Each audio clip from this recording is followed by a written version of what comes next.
Today I'm going to take you guys through the first arc of My Hero Academia Vigilantes.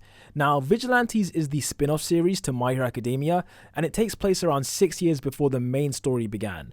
And as a spin-off, it means that supporting characters like Aizawa and Fatgum, and even Ingenium, all of them are fleshed out more in this series, and in addition we get some cool new characters who definitely are not X-Men parodies. Definitely not.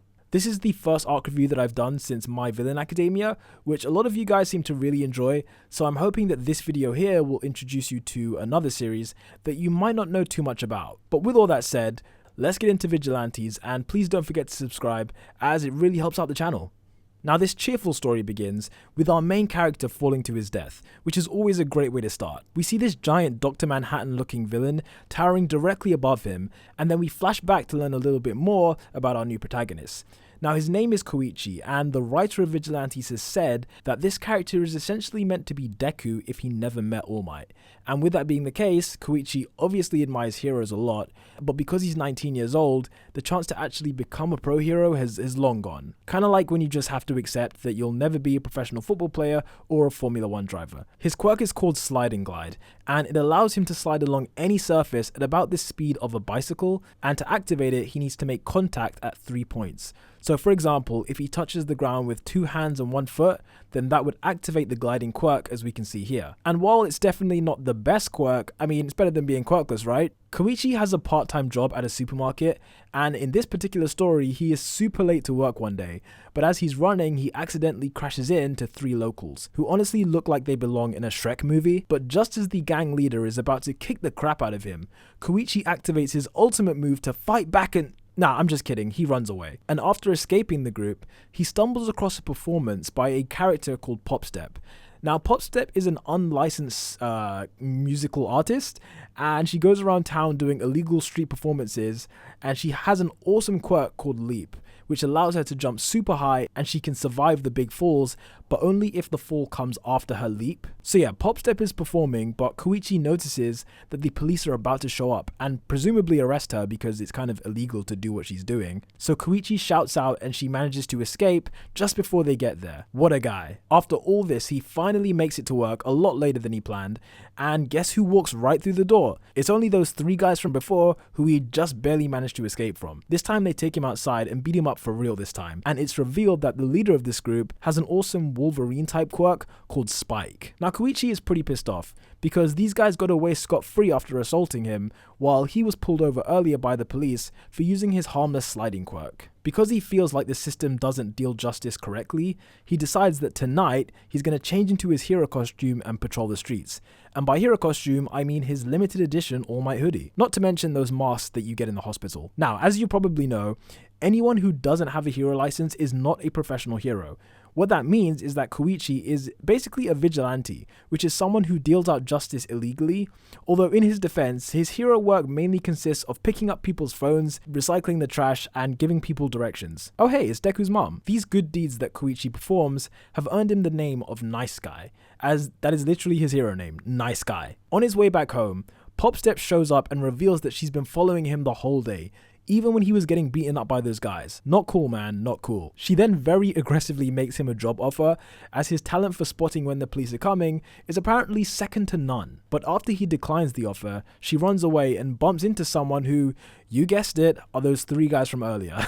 Yeah, they are literally everywhere. I don't even want to know how many times people have bumped into them off screen. The 3 guys then aggressively pin her to the wall and start saying some stuff that would never ever be allowed in the main series. Koichi is just about to leave as he doesn't want to get involved, but as he sees Popstep crying, he immediately springs into action, which is an almost exact parallel to when Deku was watching Kat-chan being attacked by the sludge villain. So Koichi slides towards them at maximum speed, but is instantly taken out by this guy with the flame on his head. The leader of the gang then attempts to beat him up for the 3rd time today. Doesn't this guy have a job or anything? But as things are about to get really crazy, the All Might of the My Hero Academia underworld shows up, leaping out the sky and landing on a pile of trash. Look, he even says the same line, I am here. This guy then proceeds to beat up all 3 members of the gang single-handedly, and his name is revealed to be Knuckle Duster. Now, Knuckle Duster kept checking the tongues of these guys to see if they were discolored. This is because the users of a quirk-enhancing drug called Trigger typically have their tongues turn black due to discoloration, almost like a side effect of using the drug. But on this occasion, no one involved has actually used any trigger, and so their tongues are normal colored. Anyway, Knuckle Duster says that Koichi has great potential and offers him the chance to make him a hero. However, Koichi declines the offer as he realizes that this guy doesn't even have a hero license. But just as they're about to talk some more, the Spike Quirk guy kinda grabs Popstep and is about to slash her face, with Knuckle Duster not seemingly being too bothered. But Koichi rushes into action yet again and slams this guy to the ground, and then Knuckle Duster hits him with the knockout punch. Pretty good team up if I do say so myself. And then, in a moment which is basically a shot-for-shot remake of Deku and All Might, Koichi is once again offered the chance to train under Knuckle Duster and do some hero work. Only this time things go a completely different way as he flat out refuses the offer to his face. #justice for Knuckle Duster. Oh, and as a quick side note, later on the 3 bullies bump into yet another person. This random guy in a suit just happens to notice them, and he offers them some medicine that will cure their injuries. And I don't think you guys need to guess too hard as to what that medicine might be. Back at Koichi's place, Knuckle Duster lets himself in and just kinda like raids the fridge for alcohol. He starts talking about Trigger and how the drug boosts people's quirks significantly, but in Trigger's current form, the people who take it tend to lose control, and it has the side effect of turning regular people into villains. And because this drug turns anyone into a villain, heroes can't really respond fast enough when a random one pops out of nowhere. So Knuckle Duster's plan is to find the people with black tongues and beat them up for information on the Trigger supplying drug dealers. And that right there, folks, is probably the most clear distinction between vigilantes and heroes. Koichi and Knuckle Duster then go around town asking people to show them their tongues, which people didn't really seem to appreciate that much. Popstep then shows up again because of course she does, and as they're talking, a random businessman is walking by and Knuckle Duster threatens him to get the guy to show him his tongue. Koichi then accidentally knocks him over and his briefcase then falls to the ground and a collection of Funko Pops just spill out, which that's pretty normal. I mean, do people not carry their Funko Pops in briefcases these days? For some strange reason, Knuckle Duster thinks that it's suspicious that a grown man has Funko Pops in his briefcase, and is literally about to punch the guy in the face until everyone's favorite homeroom teacher shows up. Looking at the situation, Aizawa thinks that these guys are a group of villains, and you can't really blame him when looking at the context. As a result, a massive fight breaks out between Knuckle Duster and Eraserhead, which, as Aizawa would say, is pretty irrational that Knuckle Duster would think that he could take down a pro hero. The businessman who got knocked over in the first place quickly runs away from the scene, and Popstep remembers that she's seen this guy on social media,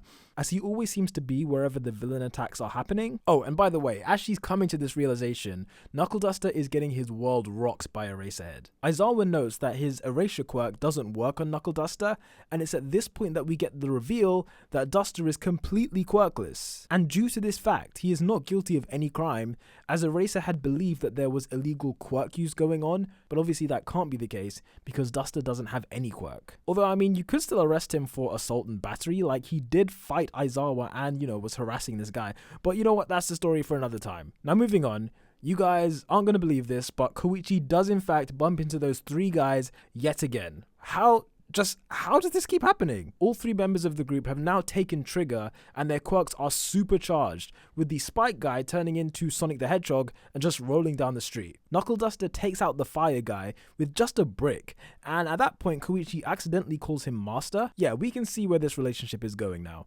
Aizawa takes down the Spike villain, whilst Popstep chases after the guy in the suit. And this is where things get really interesting, my friends. He falls over yet again with all the Funko spilling out, only this time he has a menacing look on his face, not to mention this really creepy snake tongue. He pops the head off the All Might Funko and injects the contents right into his neck. This guy was the drug dealer the whole time. He then turns into the giant kaiju that we see from the first page, and he grows 2 additional pairs of arms. Given that Trigger is a quirk booster, I'm still interested to see what this guy's base original quirk is. Like, if he wasn't a kaiju right now, I would have assumed it would have had something to do with snakes because of his tongue.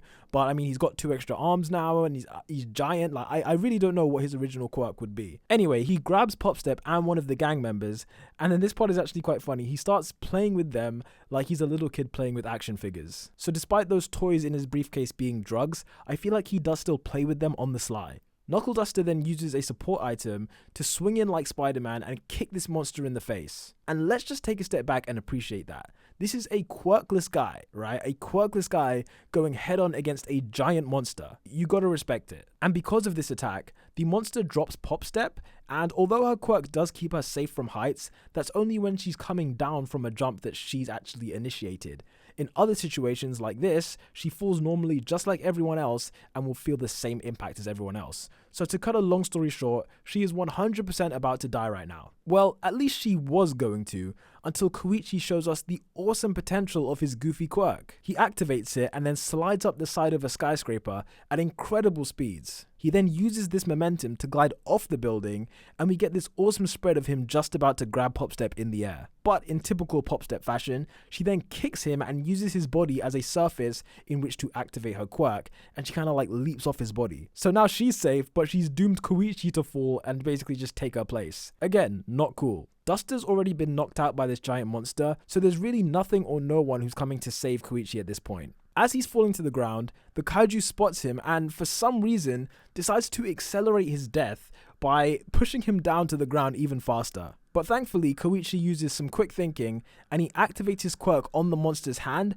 and then uses that to slide off and safely land on a pile of trash, in true Knuckle Duster style. But the fight isn't over yet, my friends, as for some reason this creature just really hates Koichi, and seeing as he didn't die the first time around, it begins to throw a punch at him to finish off the job. Luckily though, Eraserhead is nearby and activates his quirk, which cancels out this guy's gigantification, and he's shrunk back down to a normal sized human again. So our protagonist had a few lucky escapes in a pretty short period of time just there. Plot armor, guys, it's a powerful thing. Once Duster regains consciousness, he praises Koichi for his courage and for unlocking his quirk in a way that allowed him to fly, or at least glide with style. He then asks if he's ready to admit that he wants to be a real hero, despite his refusal, even at this point, to become his apprentice. But let's be real here. This relationship was done and dusted the second he called him master. Koichi from the future then recalls back to this moment and says it was the first time that he really flew, and the arc ends with this awesome panel shot of Pop Step, Knuckle Duster, and Koichi